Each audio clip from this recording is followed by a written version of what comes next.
Well, hello everyone. I am Matt Williamson. How is everyone doing this fine day? Another beautiful day in Pittsburgh in the South Hills here.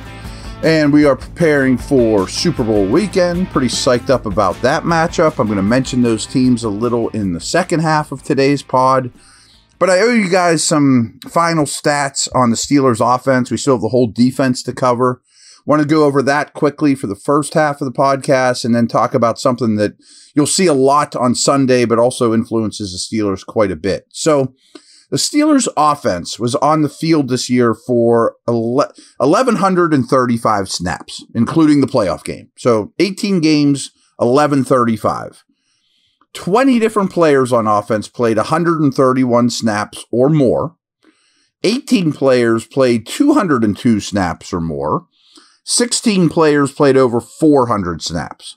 Mason Cole didn't miss a snap all year.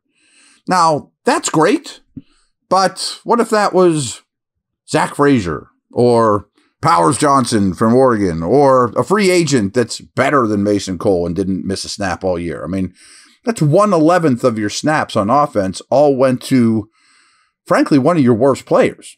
So the other Steelers players that played over 1,000 snaps last year were Isaac Seumalo. He played just over 1,100, so he barely missed any time either, 1,104. Dan Moore, which is a similar conversation to Cole, but I think Cole needs replaced more than Moore. He also was at 1,017 snaps, and James Daniels was at 1,100 snaps. Now, you guys might remember this from last year, that in 2022, the Steelers' offensive line was the healthiest in all of football. This past year, it's pretty darn close as well. I mean, again, Cole, Seumalo, Moore, Daniels hardly ever missed time, and Jones got in the lineup not because of injuries necessarily. You know, we know that situation. So just keep that in mind. The chances of the Steelers' O-line being basically the healthiest in the league 3 years in a row, best of luck with that. So just keep depth in mind more than usual with this offseason. Also, in terms of snap count, George Pickens, he just missed 1,000. He was at 987. And that was by far, the most of any Steelers position player. I mean, so Johnson missed time, running backs are going to rotate, et cetera, et cetera. So Pickens was out there an awful lot this year and got better. We're going to talk about him a little bit too. Just among the quarterbacks, Kenny Pickett played 668, Rudolph played 265, and Trubisky played 202. So Pickett was out there for more than half of the snaps, but in that neighborhood. This might shock you. The Steelers committed 13 offensive holding calls and 12 false start penalties. Now, I'm not counting decline penalties. But league average for holding calls is 17.8 per team. Steelers only had 13. And false starts, league average is 19.6. Steelers only had 12. So might shock you with some of the O-line stuff was very lightly penalized this year. And I can't say this enough. It's very important, and it's not an excuse for how things went last year, but these are facts. That per EPA, looking back at the season, only the Bengals and Colts faced a tougher slate of opposing defenses than the Steelers this past year. So that's important. I mean, I can't stress that enough. This isn't 162 game baseball season where it all equals out. I mean, this is a small sample size. Some teams, some sides of the ball just have easier roads than others. There's just no way around that. So I think that's very important when analyzing the Steelers offense from 2023.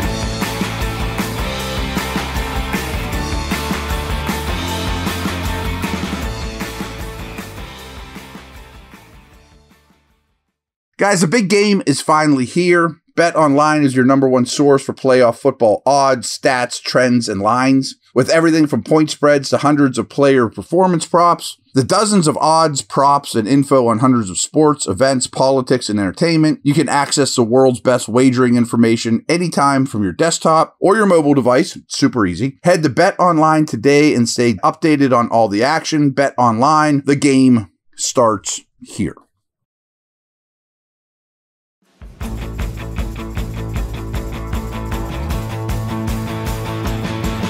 So we, of course, have referenced the Sunday game. And on a per reception, the Niners are the best team in the league yards after the catch. And frankly, they have been like every year. I mean, their scheme, which we'll get to, and their players, they go out of their way to get great yak players. But their scheme is extremely important with this too. And it's not just Debo. Kittle's tremendous. McCaffrey's tremendous. Even Juszczyk for a fullback is really, really good after the catch. But guess who's second? The Chiefs. So these are the best two teams in the league yards after the catch offensively. Coincidence? No, I don't think so. We talked about play callers a little bit yesterday. Shanahan and Reed are as good as it gets, and play calling has a lot to do with yards after the catch. So there's two stats that I think people don't look at the right way, or at least need to alter the way they look at it. Sacks taken and yards after the catch. Both are more quarterback stat than most tend to realize. I'm not going to harp on sacks. That's not what we're here to talk about. But Peyton Manning couldn't move. Well, he could move a little bit within the pocket. But his brain knowing where the pressure's coming from, how to get the ball out, all those type of things, he didn't take many sacks. Like some of these dudes, you don't have to protect them incredibly well for them not to take sacks. Well, the same thing's true with yard after the catch. If your quarterback isn't accurate, which is the biggest problem going in Atlanta last year, the accuracy in Atlanta during the Smith era there, horrific. I mean, ball placement, not just completing passes, but ball placement, awful. So you have to have an accurate ball to create yards after the catch. It also comes down to scheme. We talked about Shanahan and Reed. This past year, 2023 for the Steelers, it got better schematically. We saw Pickens with some big catch and runs, more in-breaking routes. But boy, the year before, if you think about it, I know this was a long time ago, but so many route concepts were the receiver coming back to the line of scrimmage with his shoulders parallel to the line of scrimmage, or his feet totally stopped, a static position, standing there waiting for the football. That's just awful play design. I mean, I'm not saying you can't have comeback routes and zip routes and things like that in your playbook, but the fact that they were so heavy with them and they were so heavy with go routes, it's hard to create after the catch with a go route unless you just blow by the corner, catch the ball, and run in a straight line down the sideline. Just keep on trucking, So there's not a lot of art or skill to that either. They led the league in go routes. So it did get better. And I think that they have shown that Pickens is exceptional after the catch. I mean, I think he's got a lot. I'm not saying he's Deebo Samuel, but I think he's very, very good with physicality, vision, acceleration, change of direction. I think Deontay gets a bum rap for what he does after the catch because, frankly, he does some dumb things like catch the ball, go backwards, and then go forward, although some of that is route concept whenever you're coming back to the line of scrimmage anyway. But he was a dynamic punt returner. I think he's very elusive. I think he's very good with the ball in his hands. Sometimes he's just not super smart with the ball in his hands. I think Freiermuth is a plus player after the catch.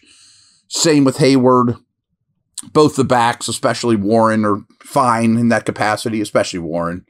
Who really knows about Austin? Who knows about receivers to be named later? So where I'm going with this is, I know this goes especially back to Tennessee, but Arthur Smith should create much more yards after catch, or at least more consistent yards after the catch than we've seen in the last couple of years. Again, it did get better in 2023. I'm not ignoring that. It was definitely better. But off of play action, hitting guys in stride, like if you go watch A.J. Brown's highlights with the Titans, so much of it is play action, an in-breaking route. He shrugs off a smaller corner and just keeps going. A lot of hit you in stride stuff. So I think that's something to look forward to. I think that's going to be a byproduct of especially play action, but Arthur Smith, I mean, those things should go up. And I think the Steelers are capable of better taking advantage of yards after the catch opportunities and putting themselves in situations to create more.